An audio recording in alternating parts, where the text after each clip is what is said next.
So as someone with ADHD, have you ever had a conversation where it started off small and went off track completely, and you've looked back at it thinking, how did that even happen? Losing focus during conversations is really common. Conversations lose direction, and even the lightest conversations can go completely off track. It can devolve into pointless arguments, and this can damage friendships and lead to the complete breakdown of long-term relationships. So in this video, I'm actually going to talk about why focusing conversations is so crucial and what we can do about it to make sure that our mind stays on track and the conversation goes in the right direction. So if you're new here, my name's Chris, and I'm a creator with ADHD, and I help fellow busy brains learn the tools to finally get shit done. So conversations are the lifeblood of our interactions. We are social animals, so conversations drive everything that we do. The problem is that, especially with ADHD, if we don't have focus during a conversation,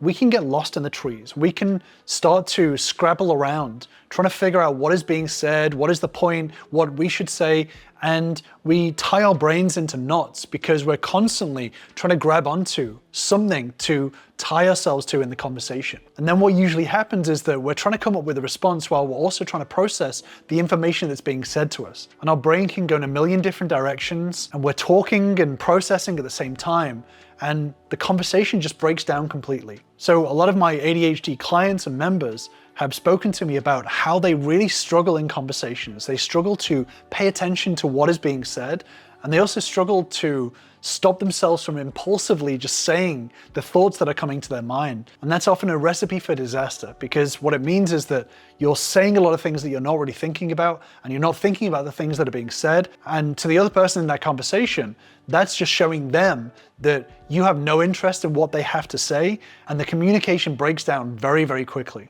So what are the things that can be done about this? So one of the first things that is really crucial to learn to do is to make sure that you pause. The pause is crucial, and ingraining that as a skill in every single conversation is one that is going to save you more often than not. Often impulsivity with ADHD can lead us to jump in with our thoughts, but over time and with practice, we can learn to just simply pause. So when someone is saying something, having that pause time to be able to sit and process what they're actually saying is really, really crucial to make sure that you come up with a response that is relevant to what they're saying.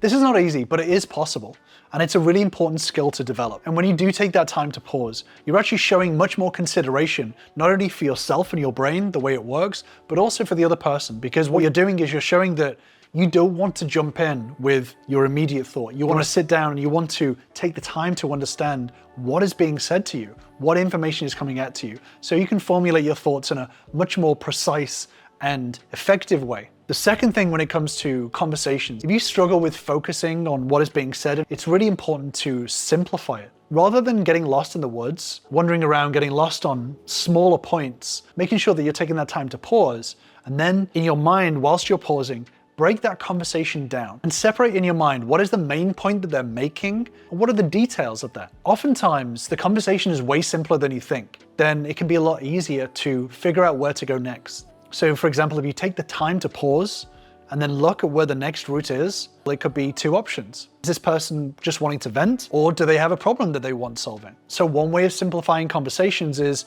rather than trying to come up with a response, we can actually make the conversation about them. And that simplifies our potential responses very, very significantly. So in order to do that, we can practice what's called reflective communication.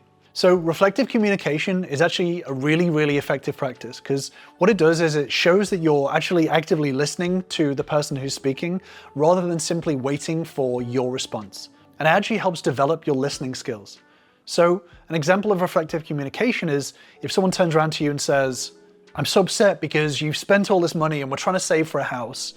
An example of reflective communication could be something along the lines of, "Yeah, we've been working really, really hard to save for this house, and it probably seems like I don't care by spending all this money." So reflective communication is reflecting back what is being said to you, but using your own understanding and putting it in your own words and using multiple contexts to build on that. This shows that you didn't just hear what the other person has said, but you're actually taking the time to try to understand them. Oftentimes in conversations, people don't need solutions. They talk emotionally. So when people come to you with a problem, they don't necessarily want it fixed. They want to process it first. So again, when you're simplifying it down, if you take the time to pause and then ask yourself, does this person want a problem to be solved, or do they simply want to vent? And then from that point, as you're having the conversation, you can use your reflective communication in order to just simply understand them better. And then from that point, if you want to, you can offer a solution if need be. One important point is to steer, don't follow. So if you're in a conversation that you feel out of your depth in, rather than following that conversation, you can steer the conversation topic to the nearest point that you can. So I want you to think of it this way. If you imagine yourself lost in the woods, what would you do to find your way out of those woods? The first thing that I would do is I would look for a landmark, a tall tree or a hill or a mountain, so that I can direct myself to that.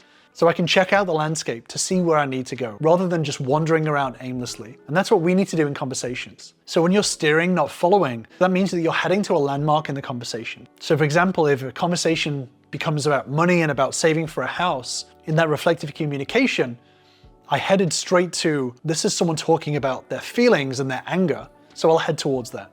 And this is very common with politicians and CEOs. Steve Jobs is very, very good at steering the conversation to a topic that he wants to talk about, that he feels is relevant, rather than answering directly questions that are coming out. Another point I want you to think about is, when it comes to having a response, you don't have to give a response right away. It's actually very, very courteous and thoughtful if you say, hey, I actually don't know the answer to that right now. Let me get back to you once I've taken the time to process it. What this does is this shows the other person that you're actually taking the time to consider their feelings by not wanting to just blurt out some random answer that's from the top of your head. You're actually taking the time to process your thoughts and give a thoughtful answer rather than the first thing that comes into your mind. So learning these skills and practicing these skills is really, really important for having good communication with ADHD. Simplifying conversations down into their component parts so you have the time to be able to understand where you need to go and where you can have the conversation go will help result in better conversations and way fewer arguments, because you're taking the time to pause, process your thoughts, and make sure that you're responding effectively rather than impulsively just saying the first thing that comes to your mind. So if you want to learn more about this, these are part of the same tools that I work with all of my Ultra Normal members. If you want to be one of them and help build a thriving ADHD life for yourself too, then join me on my free Focus Bootcamp, where I show you the system that's helped me and other members learn to thrive with their ADHD. It'll be linked in the description down below. So let me know, if you have ADHD, do you struggle in conversations too? Do you often have conversations that lead to arguments? Can things escalate super quickly? Let me know your thoughts in the comments below. Thank you again for joining me, and with that, I will see you in the next video.